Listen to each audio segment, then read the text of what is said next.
Nikuombee mama, kwa maana kuna shida ndani ya maisha yako. Roho Mtakatifu ananiambia niombee mtu wenu. Jambo la kwanza, ninaona umesimama mahali hapa, lakini naona katika boma yenu kuna mtu alienda kwa uganga, na baada ya kwenda kwa uganga alileta madhabahu ya uchawi kwa boma yenu. That's why unaona katika boma yenu watu wanaolewa wakirudi. Kweli rongo? Ni ukweli. Roho Mungu ananiambia ninaona kuna mtu alichukua nguo yako ya ndani akaenda akaharibu. Ninaona wewe katika maisha yako uzao wa ndoa, unaingia katika ndoa ukitoka. Maana malaika wa Mungu ananipa niombe kwa ajili ya ndoa. Ninaona shida kubwa kuhusu ndoa.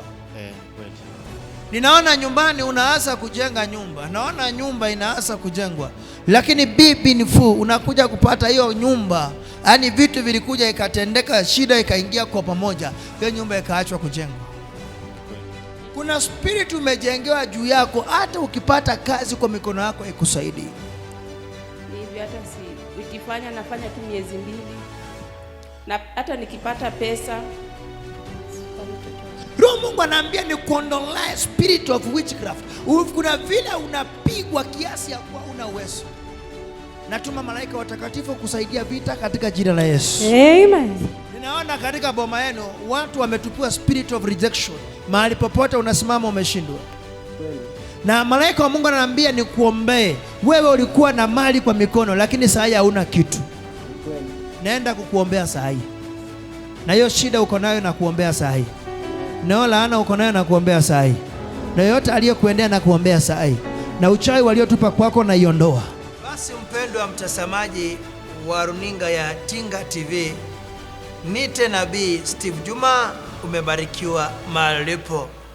Mwaliko mkubwa ndio hiyo, tarehe 25 mwezi wa Januari, ya kufungua mwaka, ibada ya kinabii, ibada takatifu, ibada ya kinabii, ibada takatifu, ibada yangu ya kwanza kutabiri kwa ajili yako na mimi.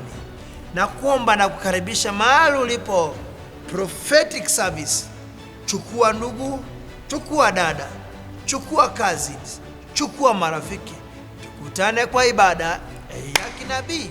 Ukija kwa ibada ya kinabii, basi utafurahi. Huko mahali ulipo, kuja ibada ya kinabii, naye utabarikiwa. God bless you. Naitwa Prophet Juma. Shalom.